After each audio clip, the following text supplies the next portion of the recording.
Thanks to the support as a channel member, David Carter. Well, after the glorious success of our first season, we are on the verge of turning semi-professional, which means several things. Thing number one, we get to do a proper transfer window of proper contracts, assuming we get a proper budget. We haven't actually found out about that bit yet, but arguably more importantly, I should hopefully be getting a proper contract and might actually be able to get a house. I am getting fed up of this tent at this point.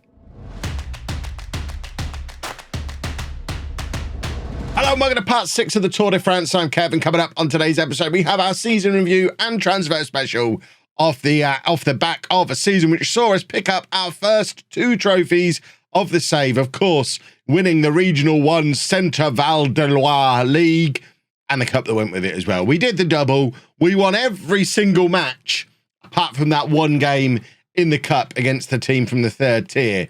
So we're not going to dwell too much on the season review because we know was a good season. Signing of the season, as you would expect, goes to Salah Bouzrara, who came in 39 appearances, 51 goals, 16 assists, and an 8.21 average. Wimber, in any other save, coming in and averaging an 8.04, 24 assists, 15 goals. He'd be signing of the season, but no, in these circumstances, of course it has to be Bouzrara, and I suspect he's probably not even player of the year, because I should think Big Fat Dennis has picked that up. But let's scan through the rest of these bits and bobs as well. So the board were expecting us to... Why are we looking at the cup? So we don't even have the league on the... I mean, well, biggest win was a 17-0 win against our own B team. There's no corruption here, boys and girls. And finance-wise, we got 1.22 million in sponsorship. That doesn't feel right.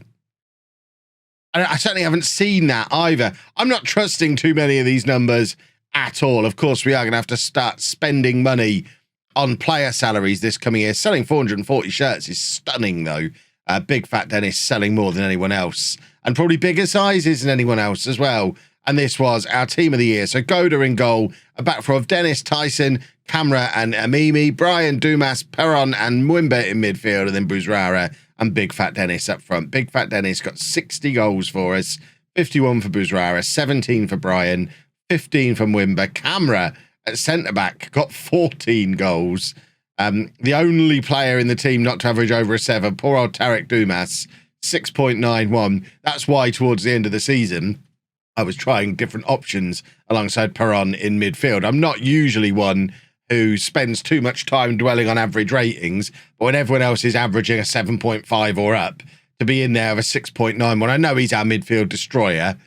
Maybe we don't need a midfield destroyer and we can have something a little bit more creative in there. We don't have a playmaker in our team, after all. So, contrary to what I expected, Bouzrara has actually done a clean sweep, apart from top scorer, which Big Fat Dennis picks up. So he's player of the year, young player of the year. We've already seen his signing of the season, goal of the season as well, but top goal scorer was, of course, Big Fat Dennis. Brian picking up the most assists, but Bouzrara in again with the most man of the matches, best average rating. This is all good stuff for a guy who originally came through our own youth team as well. So Salah Bouzrara is one of our own and probably first name on the list of players we want to tie down to a proper contract when we're able to do so, which I think July we tick over to be a semi-pro club.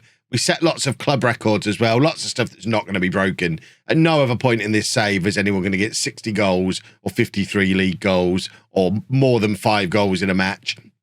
A lot of this stuff, these names are etched in stone now as club legends. Even if they're not on the club legend list, they're always going to be the players that we're looking to surpass with all of the stuff that we do in the years to come. So, club vision-wise, the board are looking for us to finish in the top 3 places of the league above. So, still, club reputation way ahead of where we are actually in the league setup, as you would expect for a team that's been relegated multiple times for non-footballing reasons. So, we need to have another good season. The big concern, of course, is going to be about the football. No, it's not. They're giving me money. Look at all that lovely money. £525 a week, part-time. Balls to your nighttime bike tours. I'll never need to sit on a bicycle again. This is a wonderful, wonderful thing. A 1-year contract. No more trains to Paris. £525 a week. We're going job hunting tomorrow, boys and girls. Yes, I will negotiate my contract. I'm not completely... I mean, I would like a little more if I could have a little more, please. They gave me a little more. I should have asked for a 3-year deal. £600 a week. We are going to be eating on gold plates with diamond cutlery from now on, boys and girls. Our facilities have been downgraded. I'm actually not going to request to have the facilities bumped back up again because, as you can see, the facilities where they've been have taken our balance from nearly £1 million down to barely in the positive over the course of a year, just paying for the facilities. If we have a look on here, £892,000 spent on our youth setup. We don't need to be messing around spending any more money on that. I'd like that number to decrease, at least until we're up until like the second tier, especially because we're going to be starting to add in my salary and also player salaries for this coming year. It's going to be very difficult to imagine a scenario where we're not massively overdrawn by the end of the season through no fault of my own, I would argue. But the training facilities have been bumped down. So we're now down to only great training facilities. Oh, well, what will we do in tier 5 with only great training facilities? And are we going to get a budget through for players? There's confirmation my contract is signed. I suspect we might have to wait until we officially tick over to be semi-pro before we actually find out what player budgets are. And realistically, we can't do anything transfer-wise until that happens. Are we being allowed some different numbers of staff? We can add an extra scout. There you go. Let's add an extra scout. Some of these staff are going to be let go this summer if they need proper contracts, because one of the reasons I didn't bother getting rid of them to begin with is because so many of them are on amateur contracts and not costing us anything. So like the fact we've got a loan manager, well, I don't care if we've got a loan manager at the moment. He's not costing us anything. If we have to start paying him, obviously we won't have a loan manager anymore, but we'll monitor that as that development happens. But in the meantime, let's go try get another scout.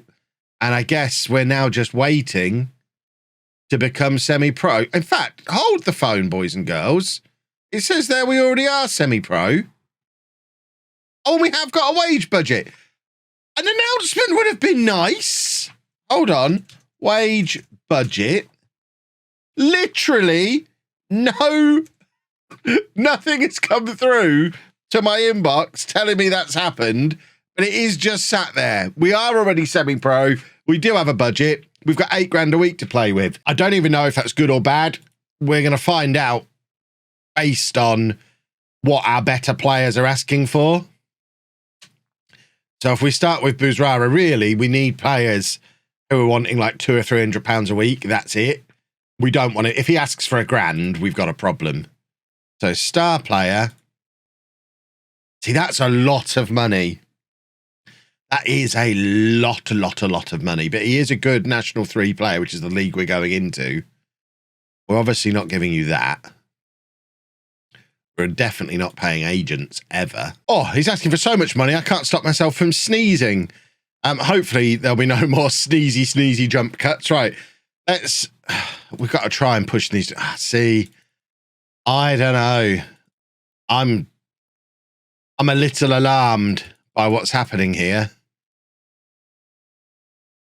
I mean, we can't, he's just scored 50 goals. We can't not give him a contract, but if we apply that, we've got a lot of very good players. Obviously, Big Fat Dennis needs a contract as well.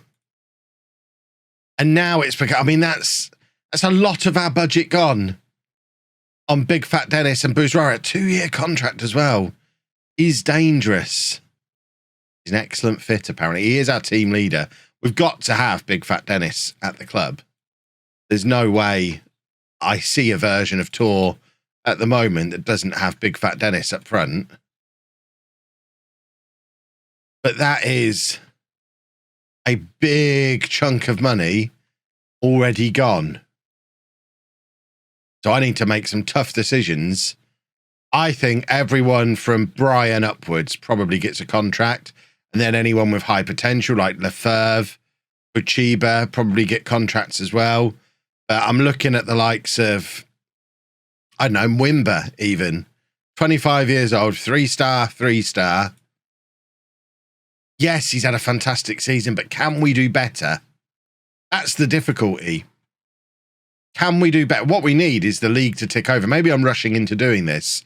Maybe we need to wait for the league to tick over so we can see how we compare. I mean, if we get up to the league above and we've got 5 players in the Dream 11 and we're predicted to win the league, then we just re-sign everyone who's already here. I don't really know. I think we hold fire for a little bit. Right, I've decided to go sort of halfway between waiting and getting silly now.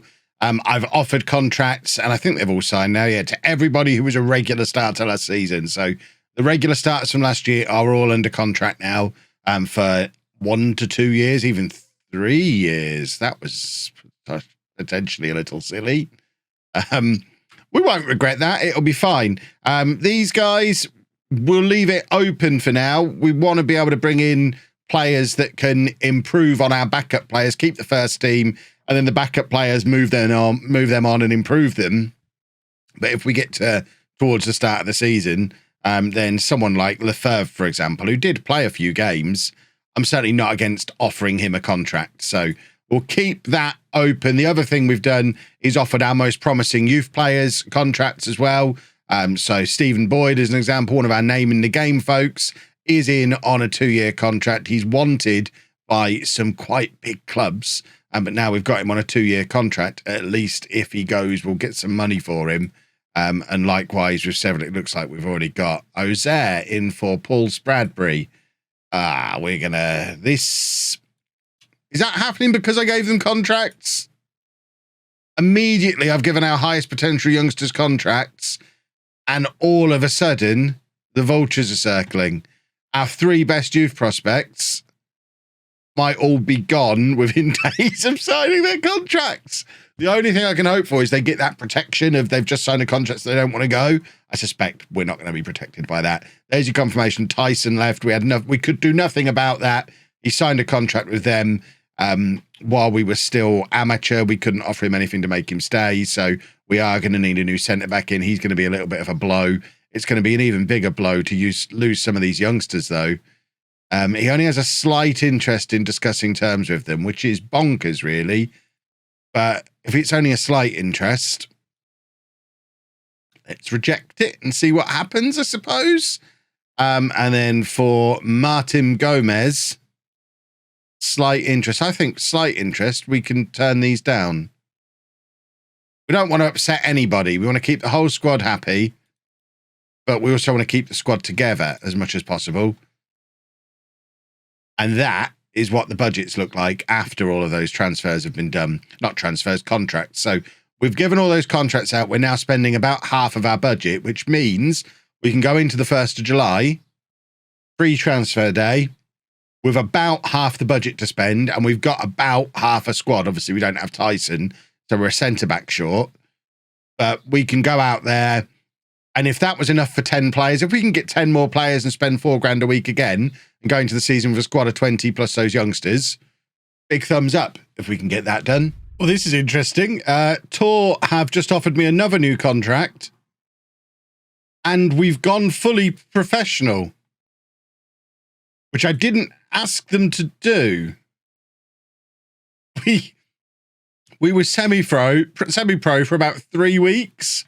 We've now got all these part-time contracts on players who presumably aren't going to sign a new one. Oh, he might do, actually. We're going to have to redo all the contracts again. What is going on?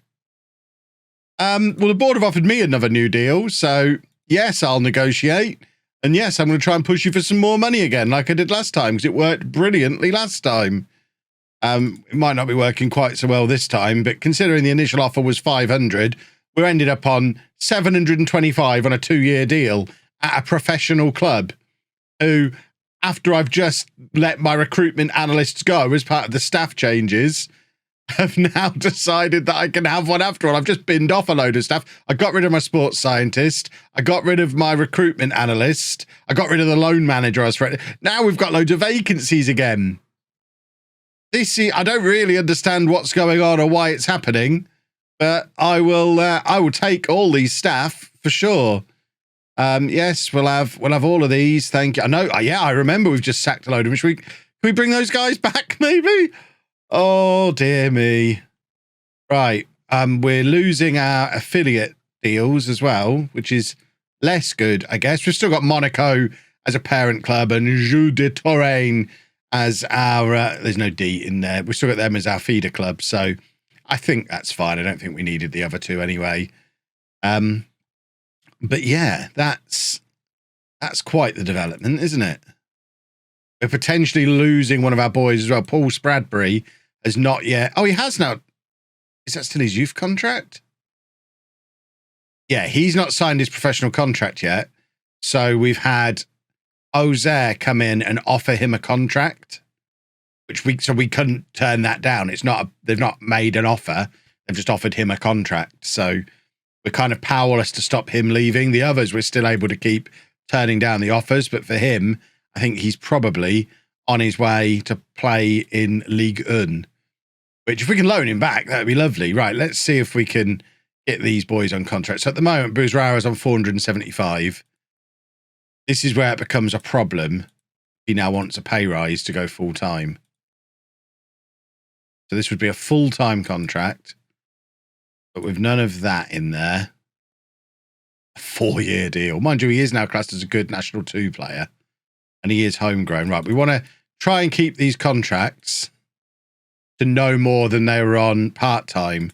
Yes, you have to quit working at Asda as well now, but you'll be fine. Okay, so we might be able to turn all these part-time contracts into full-time contracts. This has been a very odd summer already. Boys and girls, editing Kev here. It has been brought to my attention that for some reason, from this point on in the video, it all goes a bit weird and looks like this. With that, you see where it's got the overlapping bit on there? There's nothing I can do about it. For some reason, if you want to get really technical, at this point, I must have nudged something in OBS and somehow got two different layers of Football Manager over the top of each other, and one moved slightly to the side. Basically, there's no way to fix it. If I move the right-hand bit over, the left-hand bit is still kind of cut off, and yeah, the rest of the video is going to look like this. If it was anything other than a transfer special, I would obviously scrap it and just record something different, but there's kind of some important stuff goes on in this video, so you're just going to have to bear with me. It is very rare that something this drastic goes wrong, but something has gone wrong, and I don't think it detracts from the story of the rest of the video. It'll be fine. Okay, so that sponsorship that I didn't understand, it looks like it's a real thing. We've just had £1.2 million paid into us in sponsorships, which does change things massively from a financial point of view. I guess it's just a hangover from the team having a much higher reputation than the league that they're in because they've been relegated down. But 1.2 million in the bank, projection-wise, we are looking solid. Very, very solid. I mean, I can't guarantee, I don't know how much longer this sponsorship's got left to run. It's multiple sponsorships. So we have a general sponsorship, which ends at the end of this season for 450,000. So they end at various points over the next few years. So you can see they are all ones that have been in place for a number of years since they were up in the second tier. So I guess it makes sense that those long-term sponsorships are still in there. So it's not a problem. It's not game-breaking or anything like that, which was my initial worry. It is all there for good reason. It does make things a little bit more comfortable for us. We have now ticked over into the new league as well. We've had the season preview through. We're expected to finish second.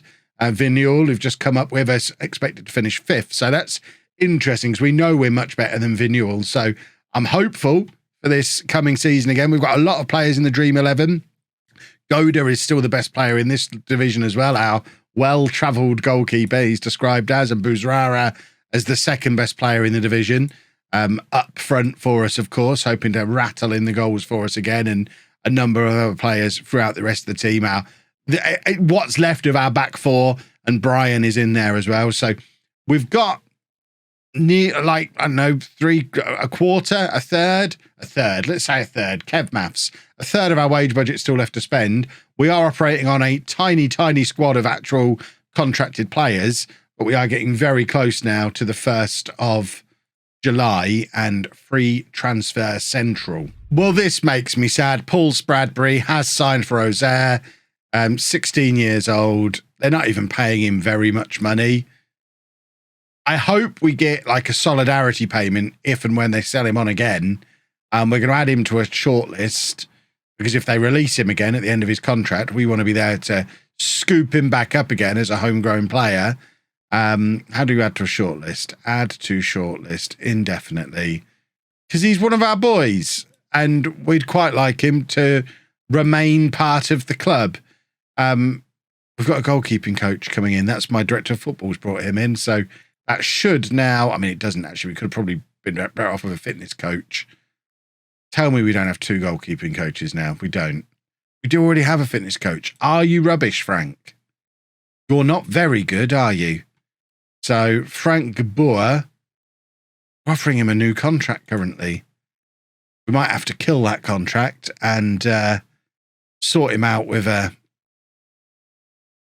better replacement because our fitness coaching does leave a little to be desired. Well, it is the 1st of July. We've got a bunch of trialists in, but we're having this problem with all of them. I think this is the problem. I think the first batch is just too good because, I mean, there's obviously no way we're going to be paying over £1,000 a week to any player. And yeah, they're just, even, I mean, I don't even want to pay 800, but it's happening with, I mean, we've already told that guy to get lost. We're now going to tell this guy to get lost. We're working down this list of potential trials. I really want a central midfielder. I don't really want a 31-year-old. See, he's 30. I don't know. I don't know that any of these are gonna get the job done. 21 years. See, that's a bit more like it. 21 years old, called Kevin. These all go in this guy's favour, but is he going to be another one who wants a massive sack of money? Actually, not so much. You know what? This guy might be a little bit closer to where we want to be. We're taking all of this nonsense out, but let's try and knock his salary down a little bit. I think we might actually... We do need a centre-back. We might actually get this guy. Yeah, maybe not. Yeah, we can't even afford him. Back to the drawing board, I think, for some cheaper options. Okay, since going professional, even our reserve players from last year are asking for ridiculous money. If we have a look at highest paid player at the club is currently Goda on 500, and then Buzrara 475, Big Fat Dennis 450. I look at someone like Selbon who he started 2 games for us last year. Looking to offer him a contract. He wants I mean, I'd be thinking 300 for him. You're not having more than 300, so he's not going to sign. I think we're just going to have to really focus in on young players. We're kind of in that situation you get so often in Football Manager where the players who are good enough to improve us are way outside of our price range. The players that we can afford aren't even really good enough to sit on our bench.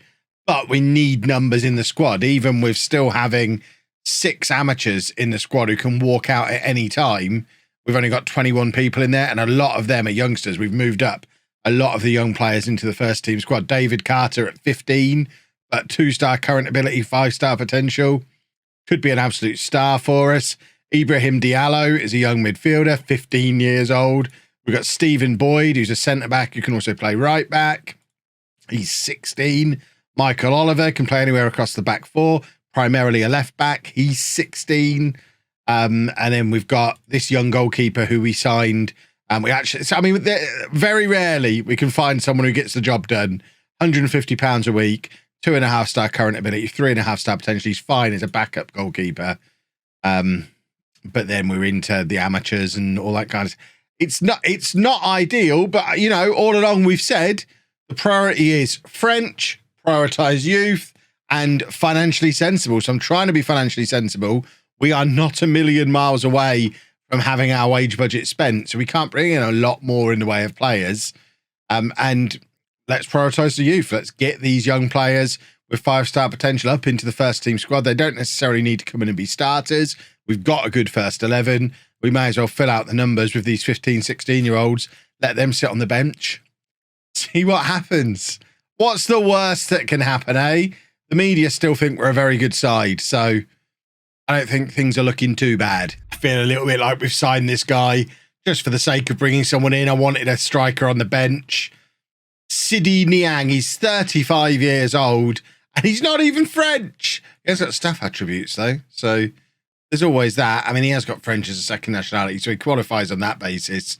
He will be, he's a 2.5-star striker. He's good enough to sit on the bench. He's better than Bachiba, who was our backup last year, who's another one of these who wants crazy money. He wants like £900 a week to be a backup player for us. So he's probably on his way out. We'll keep him here as an amateur. If anyone offers him any kind of playing time or money, he's going to leave. So we needed another option. Niang is that option. We didn't really have anyone in the youth setup who is a striker. So he's in. He is rubbish. He's a body through the door. And he's 6'3". I guess he'd be a half-decent target man for us if Big Fat Dennis picks up a knock. Right, I've officially decided to bin off all the amateurs who don't want to sign sensible contracts. Wrong attitude. So they're all gone, and we've brought some players in. Some one good, lots of just players to fill up the squad. I wonder if we can get Spradbury back on loan. Should we try and get Spradbury in on loan for the season? Not willing to let him out on loan at the moment. Boo hiss. Sidi Niang you already know about. Ansar Ahamada combo, 27-year-old midfield player, not very good, 2.5 stars, but cheap, and it's a body through the door. Abdoulaye Beban is a centre-back, 6'2" centre-back. Again, not very good, but he's cheap. He's a body through the door.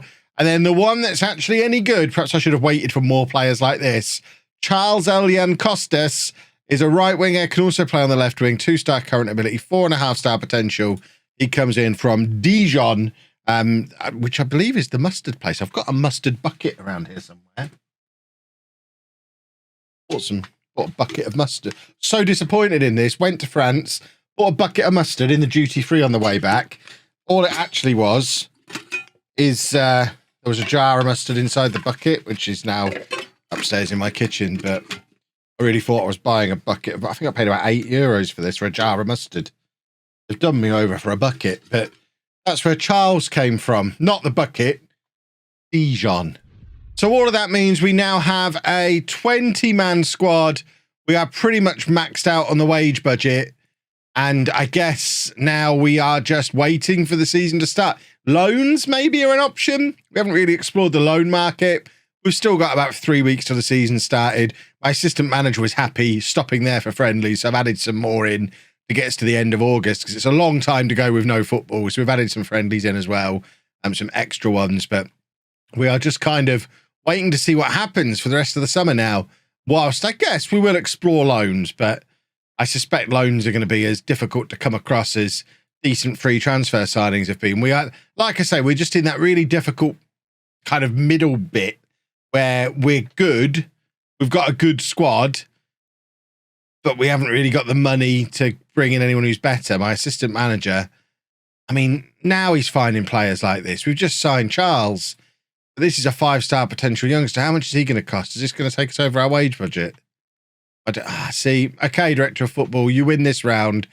You're tempting me. I will bring him in as well. But honestly, no more. We've got budgets to stick to. And I care about that kind of stuff now. I'm really going to try and care about that stuff now. Oh, we were able to find a loan. Temitope Akinjong. I mean, we'll try again. Temitope Akinjongunla. Has he got a middle name? Temitope. I mean, Akinjogun. I can't do it. Akinjogunla. I think. He's coming on loan anyway. He's in on loan for the rest of the season from Ajaccio. I mean, I don't know why I try. I might just rename everything in the database. He's in. We've got this guy in as well, Yad. So it's what he likes to be known as, just Yad. A French 18-year-old current under-18 international for France. I don't quite know how we've managed to get this guy. He comes in as our best striker. We can't really afford him. He's on £650 a week when we were already over our wage budget. He's the highest paid player at the club. He was at Lyon, then went to Goal FC and didn't really score for them. So I guess when I say he's a current under-18 international, that's probably while he was at Lyon. I doubt he has been since. But I just figured he was too good to not just throw a little bit of money at. So that's what we've done. We've got another loan, hopefully on his way in as well. Leo Jocelyn, who is a right back who'd fit in there very nicely for us. But all in all, as we hit the first day of the new season, our squad is looking pretty useful. We're still considered second favourites for promotion. Remember, in this league, there is only one promotion spot. So finishing second won't get the job done. We do actually need to win the league and go up as champions. But the Dream 11 is looking pretty good for us. We've got the goalkeeper, 3 of the back 4 with another defender on his way in. Dumas and Perron in the midfield. And then Brian Buzrara and the new boy, Yad, as the front 3. It's just Bath, who we've looked at before, but not signed. He's actually still available. They have Vignoul haven't actually made all of their amateurs on contracts the way we have. We've perhaps got a little bit too giddy with throwing money around. Not like me at all. And then this guy, Francois Mendy from Châteauroux, is the only other player not part of the newly promoted teams who makes it into the Dream 11. So we are looking good. We are going to play the first couple of games of the new season tomorrow. We'll have a proper feel for how we are looking for the new season. But the team for the first day of the new year has a very familiar look around it. The only player who's new is Akinjogunla, is Temitope. He's the only one. It's the it's that bit, Jogunla. That's the bit I can't get my mouth around. He's the only one who's in, obviously, because we had a gaping hole at the back at centre back anyway. But that's all for tomorrow. Fingers crossed we get off to as good a start as we did last year and start establishing ourselves for another charge up the leagues. If you have enjoyed that, please make sure you leave a nice big thumbs up on there for me. Subscribe to the channel for daily Football Manager videos. And thank you very much for watching.